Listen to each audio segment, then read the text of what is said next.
அருமையானவர்களே, இந்த நாளிலும் அவருடைய வார்த்தையை நம்மிடத்திலே கொண்டு வருகிறேன்.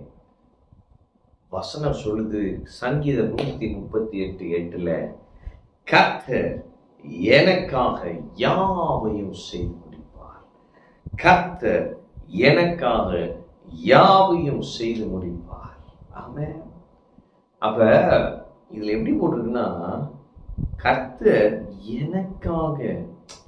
அப்ப பர்சனலைஸ் பண்ணிடலாம் பாருங்க.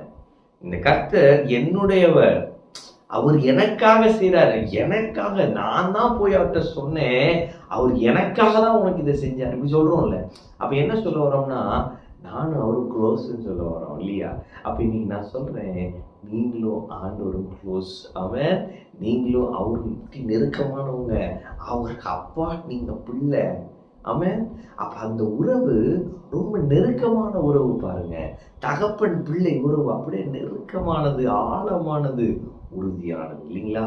அப்ப கர்த்தர் எனக்காக சொல்றப்ப, அவர் எனக்கு செய்யாம யாருக்கு செய்ய போறாரு?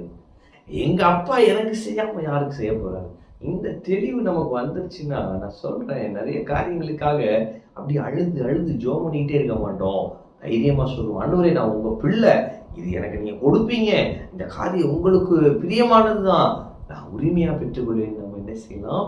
பெற்றுக்கொள்ளலாம். அப்போ ஃபர்ஸ்ட் புரிஞ்சுக்கோங்க, நீங்க விசேஷமானவங்க, நீங்க கர்த்தருக்கு பிரியமானவர்கள், நீங்க கர்த்தரோடு இசைந்திருக்கிறவர்கள். அவன் அப்ப அதை பர்சனலைஸ் பண்ணிக்கிறோம் பாருங்க ஆண்டவரை.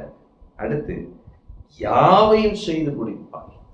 அப்ப அவர் நம்மளை விசேஷமாக மட்டும் பார்க்கலையா, நம்மளை முக்கியத்துவப்படுத்துறாராம். அதனாலதான் போட்டிருக்கு, எனக்காக யாவையும். இப்போ ஒருத்தன் இன்னொருத்தவனுக்காக எதனால செய்யறான்னா, அவனுக்கு அவன் ரொம்ப முக்கியமானவன் இல்லையா? அவனுக்கு அது ரொம்ப இம்பார்ட்டன்ட் பர்சன். அதனாலதான் அவனுக்காக துணிஞ்சு சில காரியங்களை செய்யணும். அது மாதிரி ஆண்டவர் துணிஞ்சு நமக்காக எல்லாவற்றையும் செய்கிறார். ஏன்னா நம்ம அவருக்கு முக்கியமானவங்க. ஆமென். அப்ப நீங்க கர்த்தருக்கு முக்கியமானவர்கள். கர்த்தர் உங்களை பார்க்கிறப்ப, அப்பா இது என்னுடையவன்பா, எனக்கு ரொம்ப முக்கியமானவன், இவனுக்காக நான் எதுனாலும் செய்வேன். ஆமென். அப்படி அவர் நினைக்கிறனாலதான் அவருடைய சொந்த பேரான குமாரனை நமக்காக இந்த பூமியிலே தந்தருளினார். ஆமென். அப்ப இயேசுவை பிதா நமக்கு கொடுத்ததே என்னன்னா, நம்ம அவருக்கு முக்கியமானவங்கன்றதை வெளிப்படுத்தும்படியாய்.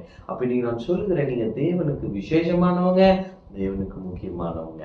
அப்ப கர்த்தர் உங்களுக்காக யாவையும் செய்வார். எதுனாலும் உங்களுக்காக செய்வார். இன்னைக்கு உங்க வாழ்க்கையில என்ன அற்புதம் தேவைங்க? அவரை நோக்கி பாருங்க. அவர் அதை செய்ய வல்லவர். தன்னுடைய சொந்த பேரான குமாரனையே உங்களுக்காக கொடுத்துட்டாரு. நீங்க எதிர்பார்த்திருக்கிற அற்புதத்தை தரமாட்டாரா? நிச்சயம் கொடுப்பா, நிச்சயம் கொடுப்பா.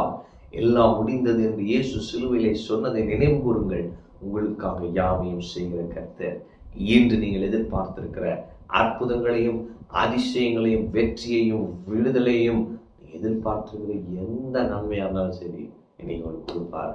நீங்க சொல்ல போறீங்க, கர்த்தர் எனக்காக யாவையும் செய்து முடித்தார். ஆமென். கர்த்தர் உங்களோடு இருக்கிறார். கர்த்தர் உங்களை ஆசீர்வதிப்பார்.